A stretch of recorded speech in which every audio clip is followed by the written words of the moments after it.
रोज शंकर के मंदिर में प्रतिदिन जाने वाले को और एक और चीज अपने स्मरण में रहे, अगर शिव के मंदिर नहीं जा सकते तो अपने घर में जो शिवलिंग है उस पर जल चढ़ाओ। और यदि आप अपने शंकर के घर में शिवलिंग पर भी जल नहीं चढ़ा पा रहे हो तो किसी बेलपत्री का वृक्ष हो, उस वृक्ष के नीचे भी जल चढ़ाओ। और कभी मौका मिल जाए, कभी भगवान शंकर की बड़ी करुणा हो जाए, भगवान शंकर की बड़ी उदारता हो जाए, भगवान शंकर की बड़ी कृपा हो जाए, बड़ी कृपा हो जाए, भगवान शंकर जिस दिन तुम्हारे ऊपर बड़ी कृपा कर दे, किसी सोमवार को 3 नियम बना लो। जिस दिन मेरा भोले बाबा तुम पर कृपा कर दे उस दिन सोमवार का एक नियम बना कि महीने का एक सोमवार मुझे ऐसा करना है, 3 नियम धारण करना है महीने के सोमवार को। पहला, सुबेरे जाकर शंकर भगवान को 1 लोटा जल चढ़ाना है। दूसरा, दोपहर के समय पर जाकर मुझे बेलपत्री के वृक्ष के नीचे एक चावल का दाना रखकर बेलपत्री की 7, 11, 21, 108, 51 जितनी परिक्रमा आप लगा सकते हो वो लगाना है। और तीसरा, बेलपत्री के वृक्ष के नीचे और शंकर के मंदिर के दरवाजे पर मुझे एक घी का दीपक लगाना है। बस ये 3 नियम जिसने महीने में एक बार ले लिया, समझ लो उसको पीछे हटने की जरूरत ही नहीं, वो आगे ही बढ़े। महीने के किसी एक सोमवार का ऐसा नियम बना लो कि मुझे 3 नियम धारण करना है महीने के किसी भी एक सोमवार को। हम ये नहीं कहेंगे कि तुम सोमवार 5 पढ़ रहे हैं तो 5 को करो, 4 पढ़ रहे हैं तो 4 को करो, 3 पढ़ रहे हैं तो 3 को करो। तुम तो महीने का एक सोमवार का नियम बना। और मेरी जीजियों से, मेरी बेटियों से जो विदेश में रह रही हैं, जो कहीं बाहर रह रही हैं, कहीं बड़े शहर में रह रही हैं, जो रोज मंदिर नहीं जा सकते, हर किसी महीने के एक सोमवार को भी ये नियम निर्धारण थे, तो उनसे कहेंगे कि 3 महीने में एक सोमवार का नियम बना लो। 3 महीने में नहीं बना सकते तो 6 महीने में एक सोमवार का नियम बना लो। और 6 महीने में नहीं बना सकते तो 1 साल में एक सोमवार का ऐसा नियम बना लो कि मैं साल का एक सोमवार ऐसा रहूंगी कि सुबह सोमवार के दिन मंदिर में जाकर जल चढ़ाऊंगी, दोपहर में जाकर बाबा को एक अक्षत का दाना रखकर, अक्षत का मतलब है कि बाबा मेरी दिनों दिन उन्नति करना। बेलपत्री के वृक्ष के नीचे जो अक्षत रखा जाता है वो उन्नति के लिए रखा जाता है। शंकर के शिवलिंग पर जो अक्षत रखा जाता है वो रोग मुक्ति के लिए रखा जाता है। अशोक सुंदरी पर जो अक्षत रखा जाता है वो संतान प्राप्ति के लिए रखा जाता है। षडानंद कार्तिकेय की ओर जो अक्षत रखा जाता है वो हमारे बच्चों की सुख समृद्धि के लिए रखा जाता है। विनायक की ओर, गणेश जी की ओर जो अक्षत रखा जाता है वो हमारे घर में कोई मंगल कार्य आ जाए उसके लिए रखा जाता है। और जो पीठिका होती है जिसपे शिवलिंग रखा होता है, पार्वती जी का हस्तकमल, उस पर अक्षत रखा जाता है तो नारी के अखंड सौभाग्य के लिए रखा जाता है। अक्षत रखने का भी तरीका है। एक चावल का दाना कहाँ रखा जाता है, क्यों रखा जाता है, कैसे रखा। अब कई लोग कहते हैं गुरुजी ये शिव महापुराण में आप ये नियम बताते हो, तरीका बताते हो। हम तो उनसे कहेंगे डॉक्टर के पास जाओगे तो डॉक्टर भी गोली लिखकर ये नहीं कह देगा कि ये सारी गोली एक साथ खा जा। डॉक्टर भी कहेगा ये गोली सुबह खाना है, ये गोली शाम को खाना है, ये गोली दोपहर में खाना, ये गोली भूखे रहकर खाना। बोलो सही है कि गलत है? ये रात्रि को खाना खाने के बाद खा लेना, ये खाना खाने के पहले, ये नाश्ते के पहले। और सुनो, ये दवाई, ये वाली पीछे वाली जो दवाई लो ना इसको दूध से लेना, ये वाली जो दवाई लो ना इसको पानी से लेना। और सुनो, ये डब्बी है इसको पानी में मिलाकर फिर पीना। दवाई लेने का भी तरीका है, उसी तरह शिव महापुराण में एक एक अक्षत का भी तरीका है और एक एक बेलपत्री का भी तरीका है।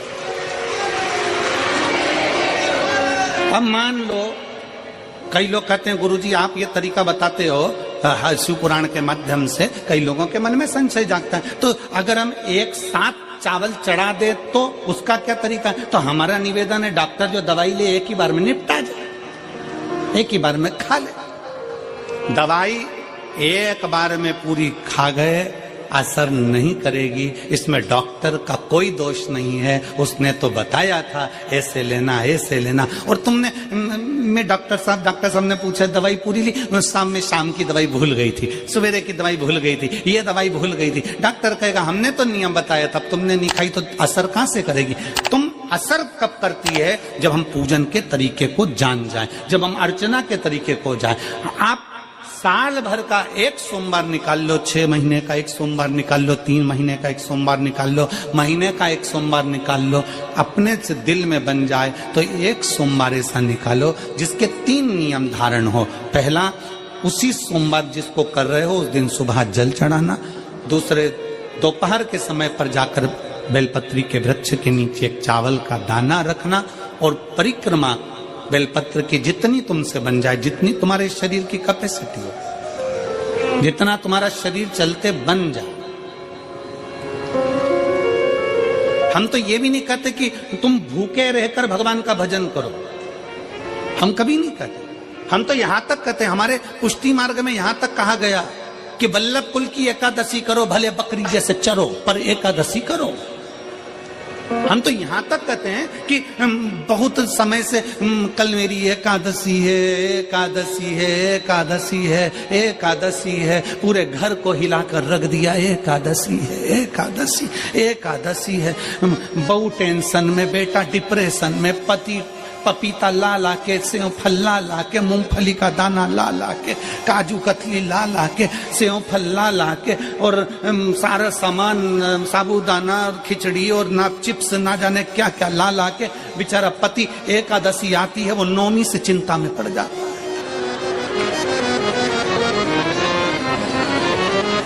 हम तो ये भी नहीं कहते कि तुम व्रत बहुत भारी करो, तुम व्रत उपास भी बहुत बहुत टेंशन वाला करो, ना ना ना।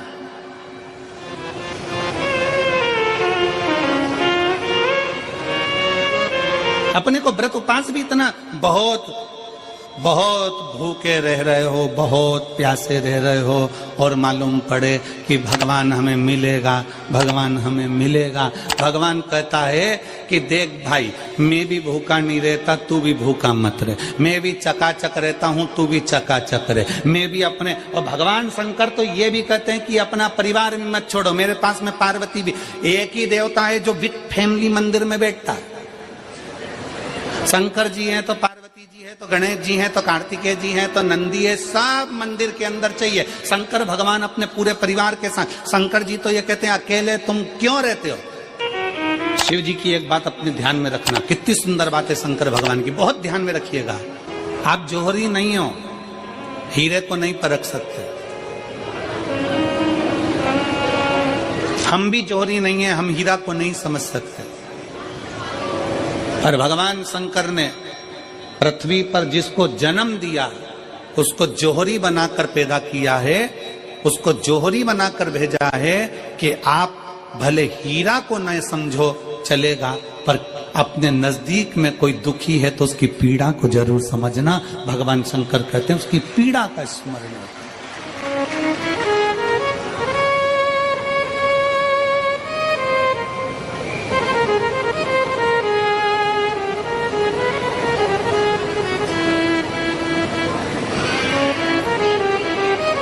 हीरा को समझो ना समझो, पर पीड़ा को जरूर समझिए।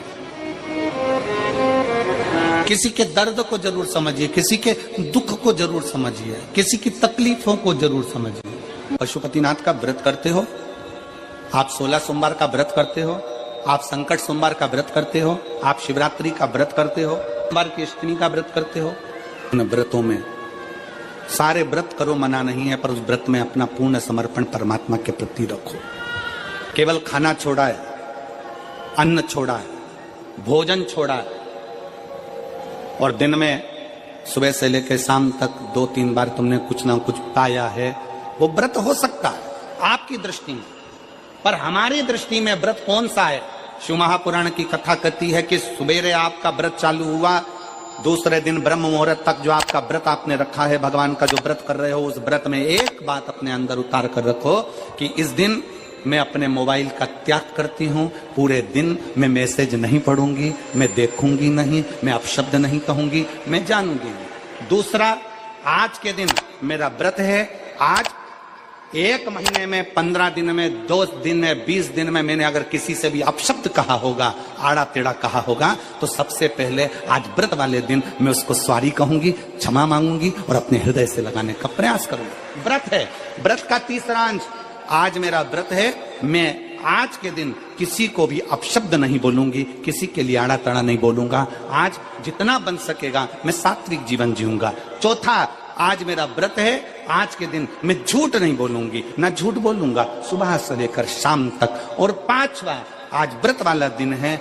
जितना फलार मैं करूंगी उसका पैसा जोड़ूंगी कि 15 रुपए का मैंने साबुदाना खाया, 10 रुपए का बटाटा खाया, ये खाया वो खाया, सारा हिसाब लगाकर 55, 60, 70 रुपए जितने होते हैं उसमें से एक अंश निकालकर मैं उसका एक भाग किसी गौशाला में जाकर गाय को चारा जरूर दूंगी। आपका व्रत, आपकी साधना, आपका तप, आपका बल, आप कैसा कर रहे हैं? केवल भूखे रहने पर भगवत पद की प्राप्ति नहीं होती। शिव महापुराण की कथा कहती है कि भूखे रहने से भगवान की प्राप्ति नहीं होती। शिव पुराण की कथा कहती है भगवान को पाने की भूख बढ़ाने से भगवान की प्राप्ति होती है। भीतर से परमात्मा को पाने की भूख बढ़ाइए, भगवान को पाने की भूख बढ़ाओ भीतर से।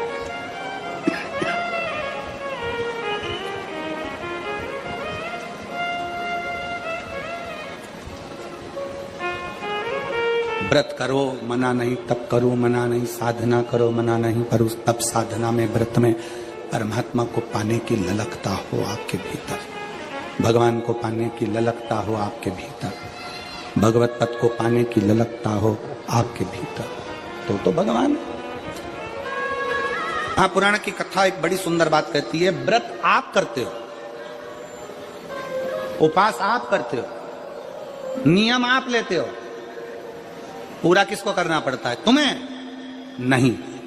व्रत आप करते हो, उपास आप करते हो, नियम आप लेते हो और पूरा देवाधिदेव भगवान शंकर करते हो। बस इतना जरूर याद रखें कि जैसे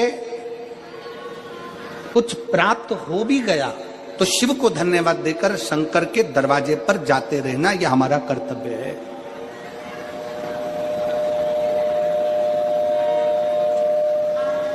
एक बहन जी ने पत्र लिखा था कल, उस पत्र में बहन जी ने लिखा कि शिव महापुराण तप का मतलब क्या होता? चलिए उपास का मतलब बताओ। खाना छोड़ देना व्रत नहीं है, दूसरे का धन छुड़ाकर खाना छोड़ देना व्रत है। शिक्षा दे देना, किसी को चिकित्सा की जरूरत है उसकी चिकित्सा में थोड़ा सा धन लगा देना, कोई रोते हुए की आंख के आंसुओं को पोंछ देना, किसी के दुख में खड़े होकर उसको खुशियां प्रदान कर देना, ये दुनिया का सबसे बड़ा व्रत है, सबसे बड़ी साधना, सबसे बड़ा तप। मन साफ है तो सारी गलतियां माफ है, और अगर मन ही साफ नहीं है तो गलती कौन माफ करेगा भाई?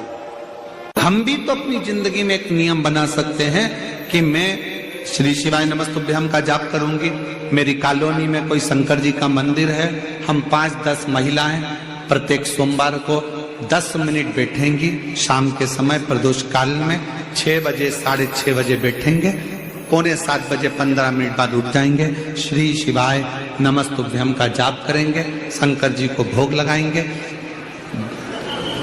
अगर एक हफ्ते में 5 सोमवार पड़ते हैं तो 5 महिलाएं अपना नियम बना ले कि आज का प्रसाद थोड़ा सा, कुछ भी शक्कर, खड़ी शक्कर, कुछ भी मैं लेके आऊंगी, मां भोग लगाएंगे, अपन 5 मिलकर श्री शिवाय नमस्तुभ्यम जपेंगे, प्रसाद बांट देंगे, अपने घर चले जाएंगे। ज्यादा ढोंग प्रपंच नहीं, दिखावा नहीं, कोई एक नियम। हमारे नजदीक में शंकर जी का मंदिर है, हफ्ते में एक बार नियम बनाएंगे, उस मंदिर में सफाई करेंगे, हफ्ते में एक बार नियम बनाएंगे, अपने नजदीक के शंकर के मंदिर को साफ करेंगे, क्लीन करेंगे। एक नियम अपने अंदर बनाओ शिव के प्रति।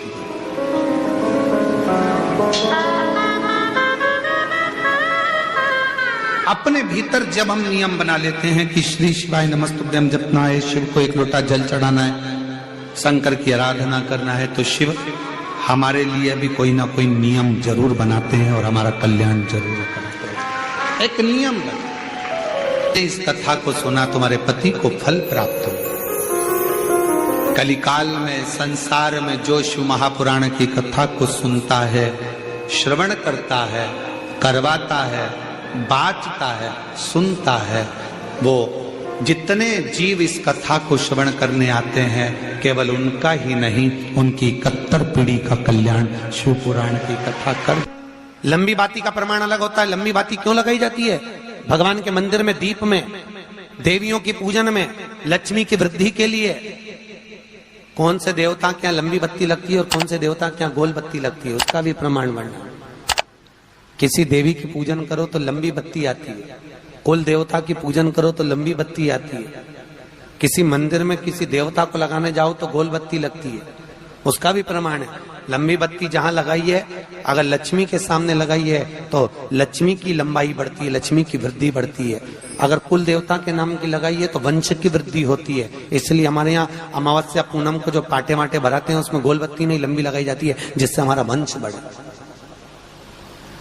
नवरात्रे में देवी जी की जो बाती लगाई जाती है वो लंबी लगाई जाती है, गोल नहीं। क्यों? क्योंकि जिससे माँ हम पर कृपा बनाकर रखे, हमारा वंश खूब बढ़े, हमारे यहाँ लक्ष्मी की वृद्धि हो।